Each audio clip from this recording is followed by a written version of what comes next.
Alors, de quoi allons-nous parler ce soir? Eh bien, de démission. Prise dans la tempête et de plus en plus contestée, faisant face également à une démission de la ministre de l'Intérieur, la première ministre britannique Liz Truss a quitté son poste après 6 semaines, donc le 20 octobre. Chaos est le mot repris sur toutes les unes de la presse britannique pour résumer cette journée cauchemardesque à Westminster, où un vote a tourné à la foire d'empoigne. Liz Truss s'était décrite un jour comme une perturbatrice en chef. Elle aura surtout été, pour ses critiques, une destructrice en chef lors de son passage éclair à Downing Street. Donc, on connaît depuis vendredi dernier son successeur. Il s'agit de l'ancien ministre des Finances Rishi Sunak, défenseur de l'orthodoxie budgétaire, notamment vis-à-vis de Liz Truss, qui, elle, voulait relancer la croissance grâce à des baisses massives d'impôts. Donc, on va faire un premier point sur la situation, si notre invité veut bien. Alors, pourquoi cette démission? Bon, Liz Truss a été acculée, on peut dire, si vous voulez une réponse courte. Elle a été acculée par l'establishment globaliste et effectivement qui est un peu les successeurs de Cameron en fait, hein, qui sont revenus au pouvoir et qui ont repris le pouvoir un peu par la force. Donc, situation calamiteuse, chaos politique très largement orchestré par ce camp europhile ou soft Brexiteur, on pourrait y revenir, donc un Brexit tout à fait modéré, voire dénaturé. Et donc, c'est le chaos pour Truss, mais c'est l'aboutissement d'une stratégie pour le camp qui a pris le pouvoir. Très bien. Est-ce que c'est du coup une sorte de symptôme d'une lutte interne au sein des Tories? On se rappelle par exemple que Liz Truss avait refusé d'admettre dans son gouvernement des gens du Parti conservateur qui qui ne l'avaient pas soutenu lors de sa candidature. Oui, oui, bah c'est exactement ça. C'est une lutte interne, je dirais même une guerre intestinale qui oppose frontalement. Et en fin de compte, ça n'a pas cessé depuis le référendum du Brexit en 2016, qui oppose frontalement les Brexiteurs, les vrais, hein, ceux qui veulent larguer les amarres du point de vue douanier, d'immigration, etc., avec l'Union européenne, et tous les autres qui sont soit des europhiles forts, donc des Remainers, ou encore des gens qui veulent bien du Brexit, mais à condition que sur le plan économique, ce soit business as usual. Donc, c'est cette ligne-là qui a gagné, mais c'est une guerre intestinale qui n'a pas cessé depuis 2016. Elle avait été un petit peu en sourdine sous Theresa May parce que c'était le camp europhile qui avait pris les rênes. Elle s'était également, après une année 2019 très tendue, de nouveau mise un peu en sourdine parce que c'était Boris Johnson et les Brexiteurs qui avaient pris le pouvoir, mais de manière sous-jacente, l'autre camp en face n'allait jamais cesser de vouloir le renverser, c'était l'homme à abattre. Et puis, on peut resituer ça sur le plus long terme. En fait, la problématique europhile, elle divise le parti conservateur depuis au moins Maastricht, si c'est pas avant. Très bien, merci pour ce petit point. Et justement, en parlant, si on dépasse le cadre des Tories, est-ce que l'opposition, c'est-à-dire par exemple, quelle a été la réaction du Labour ou disons des Ouais. partis autres? Bah, à court terme, le travaillisme, le Labour essaye d'exploiter au maximum, évidemment, la situation du chaos politique, disons, orchestré, en essayant de ramener les choses à eux, c'est bien naturel, pour une opposition qui veut prendre le pouvoir et qui veut déjà annoncer qu'en 2024, compte tenu des sondages, il serait largement favori. Même si le travaillisme, en réalité, sur la question du Brexit est tellement confus, tellement compliqué, tellement lui-même traversé par des lignes contradictoires. Sous Corbyn, on avait un eurosceptique modéré, mais il était tenu par ses cadres, et notamment par Keir Starmer, qui est devenu le Premier ministre depuis. Donc, il avait tellement de complexité dans sa position que c'était complètement pas clair. Dans le bouquin, je sous-titre le chapitre T, puisque c'est un abécédaire consacré au travaillisme, au Parti travailliste sur le Brexit. Je cite le titre du film de Clapiche, là, ni pour ni contre, bien au contraire. Et de l'aveu même d'un député travailliste à l'époque, Stephen Kinnock, qui est le fils d'un ancien commissaire européen britannique, travailliste, il avait dit que sur le Brexit, le Parti travailliste a plus de positions que le Kama Sutra. En réalité, derrière la thématique qu'on vient d'aborder, précisément, c'est où va se positionner l'électorat populaire, hein, c'est-à-dire toutes ces couches moyennes et inférieures et modestes, notamment celle ce qu'on appelle le Red Wall, c'est-à-dire on dessine une ligne rouge au milieu de l'Angleterre et tout ce qui est au centre et au nord, ce sont un électorat très modeste qui traditionnellement depuis 70 ans votait travailliste, évidemment, un peu comme chez nous on aurait voté socialiste ou communiste à l'époque. Et puis avec la centrisation du Labour avec le nouveau Labour, la troisième voie, etc. de Tony Blair, ces gens-là se sont sentis abandonnés comme d'autres se sont sentis abandonnés par les partis socialistes maastrichtiens, chez nous aussi de la même façon. Et donc ils avaient voté pour le Brexit en 2016.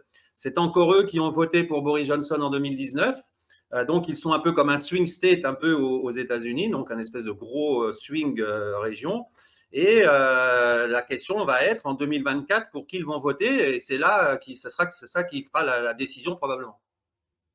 Bon, merci beaucoup pour ce point très éclairant. Alors, on va peut-être prendre un petit peu de recul sur la deuxième partie de cette émission, avec une question vraiment fondamentale qui, pour parler un petit peu avec l'équipe, nous trotte vraiment dans la tête. C'est la suivante, c'est est-ce que le Royaume-Uni est-il finalement en train d'institutionnaliser, de normaliser l'instabilité politique? Oui, c'est peut-être un peu trop tôt pour le dire. Alors, je ne sais pas à partir de combien d'années de changement de durée moyenne du mandat on va parler d'instabilité. C'est clair que là, à 44 jours pour Liz-Truss, il n'y a pas photo. Boris Johnson a tenu une partie après sa nomination en juillet jusqu'à décembre 2019. Ensuite, il a tenu jusqu'à juillet 2022. Donc, il a fait 3 ans au total. C'est moins que le mandat qu'il avait arraché de haute lutte et de grandes stratégies, puisqu'il avait obtenu une majorité écrasante de 80 sièges en décembre. Donc, du point de vue démocratique, c'est assez une catastrophe de l'avoir évincé comme il a dû être évincé. Donc, beaucoup de Britanniques Brexiteurs n'hésitent pas, à mon avis, à juste titre, à parler de coup, au sens anglais, coup d'État, quoi. Et donc, oui, instabilité, mais parce que, en fait, ça vient du fait que l'establishment pro-européen et globaliste, Davosite, est en train de jeter toutes ses forces dans la bataille, parce que pour l'instant, peut-être à cause de la Covid et ensuite de la guerre en Ukraine, sur le plan économique, le Brexit de Boris Johnson, et ça allait se renforcer avec Liz Truss, mais n'avait pas encore vraiment largué les amarres. On en veut pour preuve un espèce de tableau de bord avec 2500 réglementations européennes qui étaient toujours en place et auxquelles le gouvernement de Boris Johnson et ensuite de Liz Truss allait s'attaquer. Et donc, on arrive vraiment au cœur du problème, c'est que les europhiles ne veulent surtout pas que le Royaume-Uni diverge, et là, il allait commencer à le faire, donc ils ont jeté toutes leurs forces dans la bataille. C'est ce qui fait une instabilité politique de facto, mais qui est totalement provoquée volontairement par le camp europhile pour reprendre le pouvoir. Donc, ils sont prêts à tout, à mettre le chaos dans leur propre parti, donc même en frôlant le harakiri, parce qu'en réalité, beaucoup de ces europhiles préféreraient à la limite perdre les élections je grossis un peu le trait, mais perdre les élections au profit du Labour en 2024 si ça signifie qu'on retourne dans l'orbite européenne. Et à ce moment-là, ils se disent, bon, c'est un sacrifice. Donc, disons que les lignes de démarcation habituelles entre Tory et Labour sont en partie effacées par cette problématique du Brexit. Très bien, vous parlez justement disons, du camp européiste comme finalement grand déstabilisateur. Est-ce que il n'y aurait pas aussi des explications internes, disons, au système britannique, avec par exemple le système électoral First Past the Post system, ou encore des fractures plus profondes au sein de la société britannique elle-même, entre, comme vous dites, il y a une recomposition du paysage politique avec d'un côté des électeurs Labour historiques qui se sentent trahis par, disons, les européistes de gauche maastrichtiens, et de l'autre côté aussi les nationalismes britanniques avec cette nation britannique-là qui se décompose également. Oui, c'est juste, c'est tout à fait juste, Joseph. En fait, on peut dire que c'est un peu comme la démocratie britannique depuis le référendum est un peu sur une crête, sur un fil du rasoir et qu'elle peut basculer. Alors d'abord, l'acte du référendum est un acte hautement démocratique et on ne peut que s'en féliciter, tout en le déplorant pour sa disparition chez nous depuis 2005, n'est-ce pas? Y compris sur la question européenne en premier lieu. Mais donc, c'est un fil du rasoir. 2016, référendum, donc même s'il a été organisé pour des mauvaises raisons au départ, c'est un acte hautement démocratique. Et à partir de là, ça dessine effectivement une polarisation très tribale entre deux camps qui vont se faire la guerre sans arrêt. Et même y compris Boris Johnson, qui a été aussi déposé d'une certaine manière, parce que son aile droite dans le Parti conservateur, donc les ultra-brexiteurs et ultra-libéraux sur le plan économique, lui ont savonné sa planche aussi, hein, parce qu'ils avaient réussi, eux, leur coup, parce que du coup, ils avaient obtenu Liz Truss, sauf que c'était de courte durée. Et l'establishment a vite corrigé la mauvaise rampe de lancement de leur point de vue. Et donc, et c'est vrai que ça quand même dessine un problème de démocratie représentative à leur tour, comme on a déjà chez nous très largement, hein, sans avoir besoin de développer, ici, parce que les représentants du peuple britannique, que ce soit, alors notamment au niveau des députés conservateurs qui ont le pouvoir depuis 12 ans maintenant, ne représente pas réellement l'électorat et les militants du parti, hein, pour prendre cet exemple-là. Et donc, là, par exemple, Rishi Sunak a été nommé et non pas élu. Non pas élu. Il a été nommé puisque dans la procédure interne, il était d'abord désigné par les députés. Et en fait, Boris s'est reculé parce qu'il savait très bien que ça allait être la zizanie s'il arrivait au pouvoir. Donc, il a retiré sa candidature alors qu'il allait être nommé, parce que les militants allaient voter pour lui. Donc, on sort dans le deuxième tour, de la deuxième étape de la procédure. Comme ça s'est passé pour Liz Truss. Donc, on a un décalage très fort entre la volonté des députés conservateurs majoritaires qui sont sur une ligne de Brexit doux, voire une ligne europhile totale, et le peuple, en tout cas le membership, comme on dit en anglais, les militants, la base conservatrice, qui n'est plus du tout représenté et qui est en train, pour une part, de fuir beaucoup le Parti conservateur pour aller soit vers l'ancien, enfin le parti qui était créé, dirigé par Nigel Farage, donc extrêmement brexiteur, là, le Brexit Party, qui est devenu le Reform UK, soit peut-être en laissant un vacuum de représentation qui sera très largement saisi peut-être par Boris Johnson en 2024, qui pourrait faire un comeback exactement comme il avait fait un comeback en 2019. Hein. Donc, parce qu'il y a un vrai décalage entre la base qui est plutôt brexiteuse, mais pas seulement du Parti conservateur, mais jusqu'à présent du Red Wall, hein, parce qu'ils avaient voté pour Boris, c'était bien pour une raison, c'était pour, d'abord ils aiment bien son personnage, mais ensuite c'était pour une promesse de changement. Et là, avec le retour de Sunak, on a de plein fouet le statu quo pré-référendaire d'une certaine manière. Ça crée un véritable problème démocratique. On peut craindre peut-être qu'à l'arrivée, la mobilisation des électeurs faiblisse beaucoup dans cette crise démocratique-là si elle se maintient, si elle se renforce, et avec un taux de participation qui se mette à subir des baisses comme en France, quoi. Très bien. Alors justement, vous avez commencé à l'évoquer, disons en creux. Maintenant, on va peut-être s'attarder sur lui. C'est évidemment le successeur. J'aimerais qu'on prenne le temps de parler de Rishi Sunak, donc notamment de répondre à ces questions. De quelle tendance est-il finalement le candidat? Oui. Quelle est également la réaction de Boris Johnson à ce sujet? Puisque vous avez également parlé du fait que Boris aurait pu, enfin, Monsieur Johnson, pardon, aurait pu se représenter. Et je Oui. pense qu'effectivement, les militants l'auraient relativement choisi.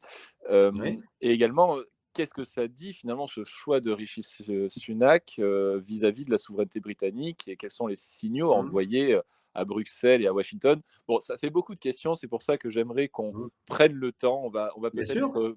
commencer point par point. Qui Oui. est Rishi Sunak?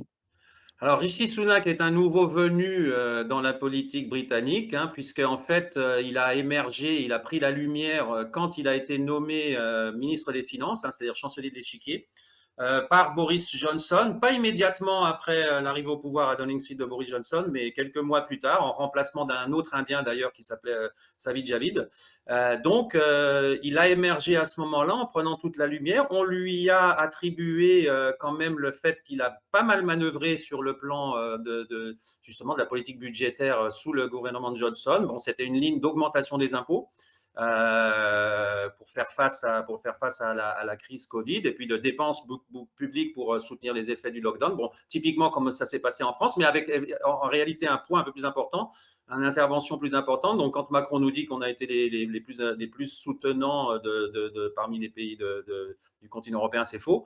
Il y a Jacques Sapir qui a fait des contributions pas mal là-dessus l'année dernière. Et donc, Rishi Sunak est en fait lui-même un homme très riche, à la fois disons, par son début de carrière, mais aussi par son mariage, puisqu'il est marié à la femme du fondateur d'Infosys, donc un milliardaire indien. Donc elle-même, elle est donc partie prenante dans pas mal de choses autour de la structure qui s'est organisée autour d'Infosys. Et donc, on prête au couple de Rishi et de sa femme d'être plus riche que le monarque. Et bon, ça c'est une chose, mais ça a un petit peu été un peu en vinaigrette par moment l'année dernière ou au début de cette année, parce que en fait, non, bon, qu'il soit riche c'est une chose, mais sa femme avait un statut de non-dom, comme on dit, de non domicilié, qui fait que tous les revenus déclarés à l'étranger, et ils sont organisés évidemment à l'étranger, ne sont pas fiscalisables en Grande-Bretagne. Au Royaume-Uni. Donc, pendant que lui, il augmentait les impôts en tant que ministre des Finances, elle ne payait pas un seul centime. Donc, évidemment, ça faisait un peu désordre sur le plan de l'équité, etc. Ça, on n'en a pas parlé autant qu'on a reproché à Liz Truss de vouloir baisser le taux marginal de 45 à 40% sur l'impôt sur le revenu. On a fait des tonnes là-dessus, mais sur le fait qu'elle était non-dom, les médias français n'en ont pas tellement parlé. Voilà, et donc il est un membre, disons, régulier et convaincu du World Economic Forum. Donc, c'est une ligne globaliste qui est dans l'orthodoxie budgétaire. Il se trouve que, effectivement, ce qu'on observe, c'est que les anciens conseillers de George Osborne, qui était lui-même le ministre des Finances de Cameron, sont revenus aux affaires. Ils sont en poste, en place, et donc on peut s'attendre à une politique austéritaire trop rapidement mise en place par cette équipe-là. On a beaucoup insisté aussi sur le fait que Liz Truss voulait réduire les impôts, c'est vrai, dans une approche reaganienne, mais ce qu'on a dit moins, c'est qu'elle avait elle-même un programme de soutien aux ménages et aux entreprises, exactement comme celui qu'a annoncé Macron encore récemment, pour limiter, non pas à 15% la hausse comme Macron, mais limiter à 2500 la facture des ménages, 2500 livres par an, là où elle aurait pu doubler ou tripler. On ne sait pas très bien de quoi l'avenir va être fait du point de vue des prix de l'énergie. Et ça, on insiste moins. Et pourtant, c'est une politique keynésienne, en réalité, de soutien au pouvoir d'achat des ménages, qui, par elle-même, est synonyme de croissance, puisque ça permet de maintenir la demande et d'éviter que l'activité se contracte trop. On risque donc d'avoir un gouvernement qui va serrer les boulons, au risque d'arriver aux élections de 2024 dans une mauvaise posture, même si on ne sait pas encore trop comment vont évoluer les prix, des taux d'intérêt, etc. d'ici là. Mais encore une fois, à la limite, c'est pas très grave du point de vue de l'establishment, puisque là, la priorité number one, c'est de ramener le Royaume-Uni ou de l'empêcher de partir de l'orbite réglementaire européenne, et ça prépare le terrain pour que le moment venu, bien, dans une mandature post-2024, on verra les discussions électorales à ce moment-là, ramener le Royaume-Uni vers le marché unique et l'union douanière de l'Union européenne, ce qui est l'étape intermédiaire pour l'étape finale un peu plus lointaine, éventuellement de faire un référendum et demander au peuple britannique de se prononcer de nouveau pour cette fois-ci le retour, le rejoin à l'Union européenne. Donc, Rishi Sunak est très clairement la marionnette du système.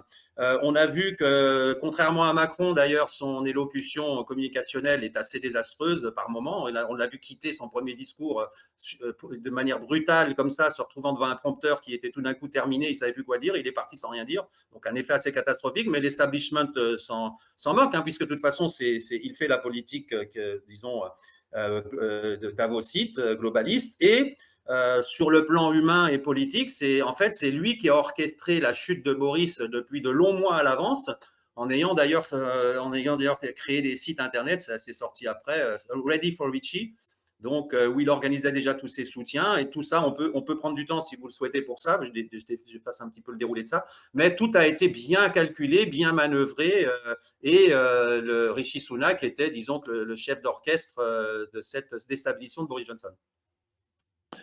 Très bien, alors on y reviendra certainement un peu plus tard parce que c'est un point qui me paraît très intéressant.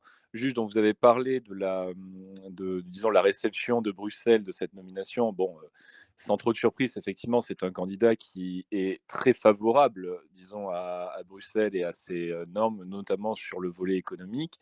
Et vous avez très bien rappelé que éventuellement pour un nouveau référendum à terme et une réintégration du Royaume-Uni de l'Union douanière.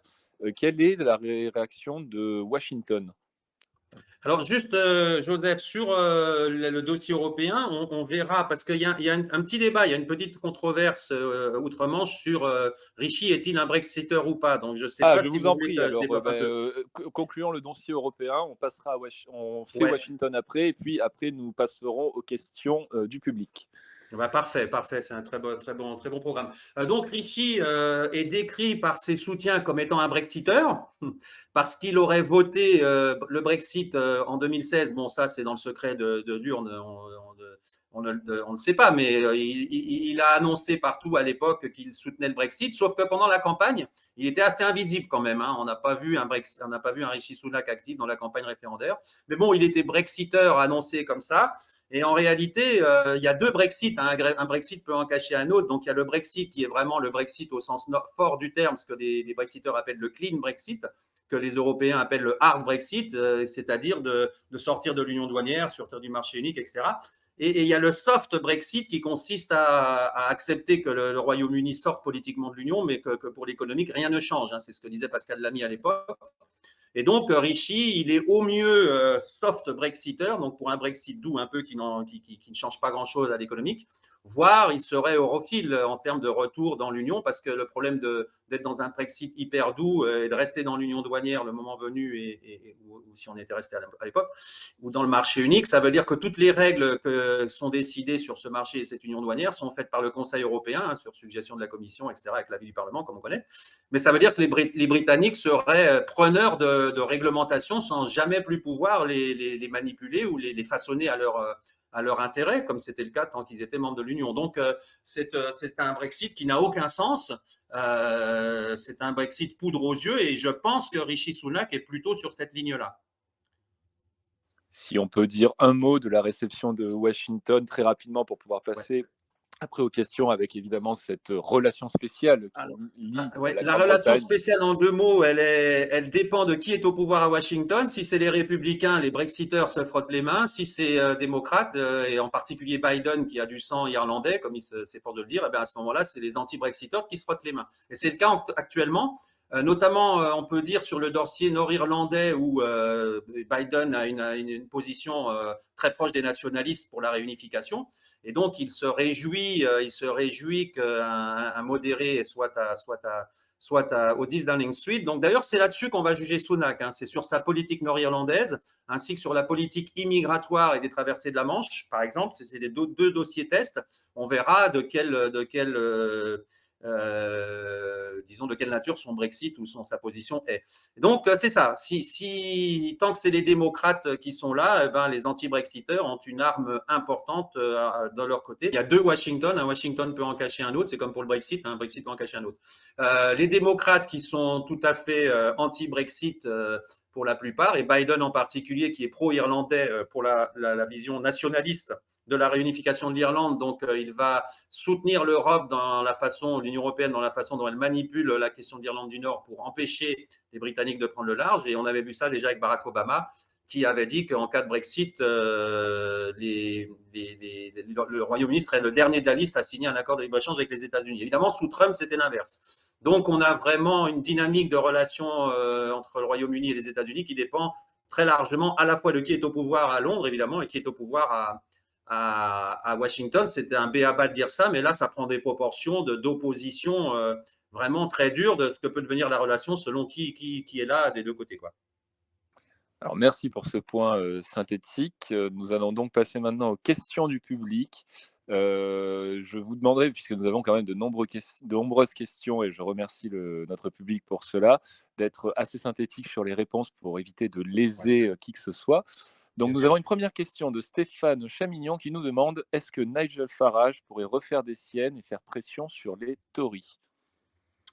Oui, mais il n'a pas cessé de le faire sur la question immigratoire, par exemple, puisqu'il continue à faire des rondes de surveillance de la Manche, là, voir tous les bateaux pneumatiques, les Zodiacs qui traversent, etc. Là, actuellement, c'est 2% de la population albanaise qui est estimée à avoir traversé et en cours de traverser, quoi.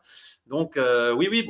Et puis, du coup, comme il y a un vide juridique, pas juridique, un vide politique pour les Brexiteurs, ça redonne de la force à son parti Reform UK, comme il a été rebaptisé, dirigé par Richard Tice. Donc, oui, bien sûr, il est toujours là, il n'a pas cessé et il risque de nouveau de jouer un rôle important. Alors, question suivante, merci beaucoup pour cette réponse, de Joula Zen, qui nous demande: est-ce que l'effondrement de la zone euro ne va pas engendrer un revirement de certains Brexit sceptiques? Très bonne question. Oui, bien sûr, au sens où les forces eurosceptiques sur le continent s'inspirent en partie de l'expérience du Brexit, puisque c'est la première fois qu'on a un grand pays qui quitte, ou même un pays tout court. Avant, il y a eu le Groenland qui est sorti, mais bon, c'est pas comparable. Donc, tout ce qui va affaiblir la construction européenne et surtout sur les aspects fédéralisants de cette construction, donc la monnaie unique en est un tout premier cas. Tout ce qui va affaiblir et faire l'Union européenne et l'eurozone rentrer en crise va évidemment nourrir le logiciel des eurosceptiques, hein, c'est bien évident. Alors, une question après sur la politique internationale. Existe-t-il sur la scène politique britannique des hommes ou des partis qui préconisent la sortie du Royaume-Uni de l'OTAN? Et si oui, est-ce que vous pouvez les citer? De l'OTAN, non, je ne crois pas, je n'ai pas entendu ça. Et de l'Union européenne, quelle c'était l'autre partie de la question? Pardon? Ah, s'il y en avait qui préconisaient la sortie de l'OTAN, si vous pouvez les citer. Voilà, c'est juste une Ouais, seule ouais, non. question. Par contre, il y en a qui préconisent le retour dans l'Union européenne sans même de faire de référendum, hein. Ça, c'est le parti libéral-démocrate, les Lib Dem, qui avait pris une raclée en 2019 aux élections générales parce qu'ils avaient pris cette ligne-là totalement antidémocratique. Alors maintenant, nous avons une question de droit britannique, qui risque de nous paraître un petit peu étrange pour nous, Français républicains. Tony Blair, c'est une question de KC Marcus, qui demande: Tony Blair, si ma mémoire est bonne, a fait mentir la reine lors d'un discours du trône. C'est lourdement puni en droit britannique. Oui, je voudrais juste revenir sur le point précédent en disant Oui, qu'il n'y je a pas vous de en prie. parti qui appelle la sortie de l'OTAN, mais il y a des courants au sein des partis qui la demandent. Là, c'est l'aile droite du Parti conservateur, évidemment, ce sont les mêmes qui. Enfin, pas vraiment, je confonds, là, je fais une confusion avec d'autres dossiers. Non, pas vraiment en réalité, je n'ai pas tellement vu ça, non. En réalité, non. Non, même pas tellement de courants. Non, je confondais avec ceux qui veulent sortir de la Cour européenne des droits de l'homme, c'est autre chose. Donc, sur la dernière question.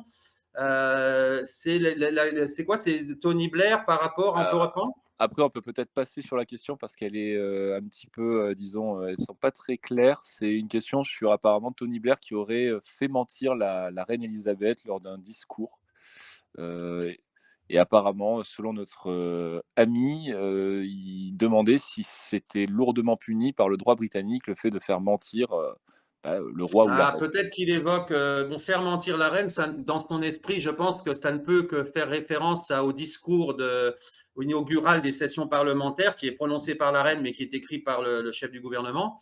Et donc, peut-être Tony Blair, à l'époque, il faudrait vérifier ça, là, j'ai pas vu ça depuis un petit moment, mais aurait pu effectivement faire mentir la reine sur la justification de la guerre en Irak.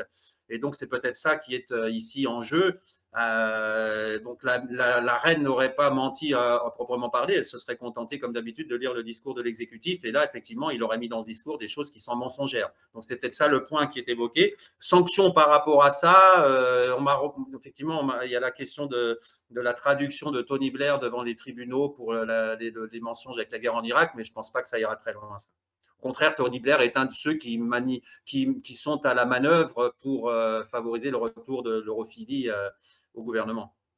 Bien justement, c'est vrai qu'avec disons, les accusations de Tony Blair sur les crimes qui auraient été commis, ou les mensonges qui entouraient la guerre en Irak et l'implication britannique, est-ce qu'il n'y a pas finalement, pour refaire la boucle avec la question précédente sur la sortie de l'OTAN, des gens qui se sont saisis ou du moins des hommes politiques qui se sont saisis de cette question-là pour dire, pour finalement, développer une vision d'un Royaume-Uni, isolationniste, pour reprendre un terme souvent utilisé, pour la politique américaine. Ouais, sur les réseaux sociaux, franchement, sur Twitter, moi qui suis de près vraiment tous les échanges, évidemment, je les vois pas tous parce que c'est trop de milliers de messages, mais millions, mais j'ai pas vraiment vu émerger une position anti-atlantiste sur l'Ukraine et la situation actuelle, non. Par contre, oui, il y a quand même beaucoup de Britanniques qui sont la plupart du temps des Brexiteurs, qui ont pris l'habitude de répondre à ceux qui les accusent d'avoir menti lors du référendum, etc., de leur rafraîchir la mémoire sur les mensonges à l'époque de Tony Blair. Et d'ailleurs, il y a un petit jeu de mots en anglais, puisque Tony Blair, on change le A et le I, on intervertit les deux lettres et ça fait Blair. Donc, le liar voulant dire menteur, on rajoute le B et ça fait Tony Blair. Donc, pour se souvenir de ça. Très bien, à ce sujet, je recommande à nos auditeurs de regarder The Ghostwriter de Roman Polanski, qui est un film qui traite du sujet avec un certain talent et une certaine acuité, je pense. Question de Chando qui demande: est-ce qu'il serait juste de dire que Rishi Sunak est un Macron anglais? Ah là là. Est un quoi? Un Macron anglais. Ah oui, moi je trouve ça assez juste, avec la différence du niveau de richesse, encore que Macron n'a pas complètement, on le sait, déclaré ses honoraires de conseiller sur les fusions quand il était à Rothschild, et qui sont quelque part probablement dans un paradis fiscal, et alors que sa déclaration patrimoniale est très limitée, comme on le sait, même en 2022 encore, comme en 2017. Enfin, ça c'est la petite différence avec le côté extrêmement riche de la famille Sunak, mais sinon il y a beaucoup de points communs. Il y a le fait qu'il a été, Sunak comme Macron ont été rapidement boostés leur carrière par leur mentor, en tout cas par le chef de l'exécutif, que ce soit Boris Johnson et que ce soit François Hollande à l'époque, en les nommant tous les deux ministres des Finances. Donc ça, c'est un point commun intéressant. Ils sont tous les deux globalistes, tous les deux techno.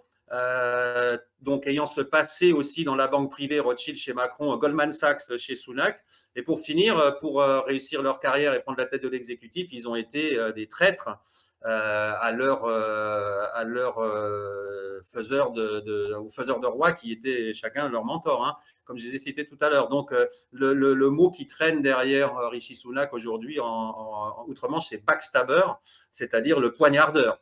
Il y a effectivement, donc tous les deux ont fait leur carrière en tuant le père en quelque sorte. C'est très freudien quelque part à ce niveau-là. Très bien. Alors, question de Stéphane Chamignon, deuxième question de sa part. Est-ce que Julian, je ne sais pas si on le prononce comme ça, Assange, va-t-il finalement être livré aux États-Unis pour être traduit en justice? Là, Joker, c'est pas un dossier que j'ai tellement suivi, donc j'ai pas d'analyse à proposer. Il faudrait voir aussi, pour ajouter dans l'équation nécessaire pour répondre à cette question, le résultat des midterms peut-être. Très bien. On peut également utiliser des jokers. C'est autorisé chez nous. On préfère un joker plutôt que de dire Mais une c'est pas un bêtise. joker parce que je suis gêné de répondre, c'est un joker parce que j'avoue la limite de ma compétence sur un sujet que j'ai pas suivi en fait. Eh bien, c'est très honnête de votre part. Merci. Donc, une question de Joulassen. Est-ce que certains Brexiteurs sont pour un désengagement en Ukraine, enfin, je suppose pour l'Ukraine du Royaume-Uni, peut-être pour un Ouais. rapprochement avec la Russie? J'ai pas vu ça. Ça renvoie à la question de tout à l'heure sur la distance prise par rapport à la politique de l'OTAN. C'est un peu la même question, rephrasée, comme disent les Anglais, autrement. Donc, j'ai pas vu ça. Il y a peut-être quelques individus isolés, mais j'ai pas vu ça, ne serait-ce que comme un courant au sein du Parti conservateur ou ailleurs. J'ai pas vraiment vu ça en réalité, malgré les implications. Mais là, par contre, ce qui peut être intéressant éventuellement, c'est de voir un peu, mais ça demande une étude à proprement parler, faire une petite analyse comparative de la position britannique et de l'Union européenne vis-à-vis des sanctions, etc., et de la vulnérabilité. Ils sont exposés évidemment à la crise de l'énergie comme nous, peut-être un peu moins. Mais j'ai pas, jusqu'à présent, ce que je vois, c'est qu'ils sont très suivistes de l'OTAN et là, on retrouve la position atlantiste traditionnelle sur ça. Très bien. Alors, avant de passer à la dernière question, et puis je pense qu'il Ouais. sera le temps de faire une petite synthèse et puis de nous quitter, mes camarades. Je Mhm. voulais remercier donc nos chers abonnés qui se sont abonnés ce soir. Donc, nous avons Igerne Ouais. notamment, Florian Bébé qui a également pris son troisième mois d'abonnement, Mhm. Ellie44 qui a pris également un deuxième mois d'abonnement, Cassé Marcus également pour 3 mois Magnifique. d'abonnement. Donc, nous les remercions tous évidemment. C'est grâce à vous que l'émission et que nous pouvons inviter des invités de grande qualité comme Monsieur Salmon par exemple. Merci. Alors, bah, je vous en prie. Juste une dernière question donc de Elric Rouge Sombre et nous finirons ici. En plus, je pense que c'est une belle question de synthèse, c'est comment voyez-vous l'avenir de la relation entre la France et le Royaume-Uni? Ah bah oui, évidemment, c'est une question qui a traversé les mois, les semaines, les mois et les années passées, puisqu'on avait un Macron qui était, disons, à la manœuvre pour durcir le Conseil contre le Brexit. Là-dessus, il a été héritier de Hollande, par contre, là-dessus, sans problème, puisque Hollande lui-même avait été celui qui, lors des mois qui ont précédé le référendum, ont voulu durcir la réponse au Royaume-Uni de Cameron, chose qui a été regrettée, par exemple, ex post par quelqu'un comme Hubert Védrine. Donc, on avait vu aussi Liz Truss, une journaliste qui lui avait demandé qu'est-ce qu'elle pensait de Macron. Elle avait dit je jugerai sur pièce. Et tout de suite, ça avait fait un pataquès diplomatique côté français en disant, et Macron avait tout de suite pris la parole en disant mais les deux pays sont des amis de longue date. Bon, toujours le laïus diplomatique. En réalité, il faut se souvenir que Macron avait menacé Jersey de coupure d'électricité ou de blocus si Jersey ne voulait pas donner des licences aux petits bateaux de pêche de moins de 12 mètres qui n'avaient disons, aucune preuve tangible de leur pêche historique dans la zone, puisque la politique commune des pêches ne demande aucun rendu aux bateaux de moins de 12 mètres. Donc, elle avait répondu, Liz Truss, mais en réalité, enfin, elle avait dit qu'elle jugerait sur pièce, et en réalité, la question était posée sur Macron, pas sur la France. Donc, avec Sunak qui arrive au pouvoir, on estime que ça va se chaleureuiser, si je peux dire, ça va se réchauffer, mais ça va dépendre de ce que va faire Sunak en réalité. C'est là où, de nouveau, par rapport à tout à l'heure, si Sunak accepte d'aligner, de faire en sorte de s'engager à ce que le Royaume-Uni ne diverge pas du tout de l'Union européenne, et au contraire se rapproche des réglementations, comme on l'a dit tout à l'heure, ça va sauver la question nord-irlandaise, mais au prix du fait que le Royaume-Uni reste taquet et ne prend plus son large économique. Et puis la question de l'immigration aussi, on va voir. Donc c'est the proofing is in the eating, comme on dit. Hein, c'est au pied du mur qu'on voit le maçon. Et donc si dans ses choix stratégiques, dans ses choix sur ses dossiers tests, Sunak se rapproche de la ligne macroniste et europhile et européiste, tout ira bien. Et si ce n'est pas le cas, bah, les tensions vont de nouveau revenir assez vite. Et là, les diplomates auront plus de boulot. Chers camarades, si tu veux plus de contenu, de réinformation, d'éducation populaire et de formation intellectuelle, n'hésite pas à faire un don sur notre page Tipeee.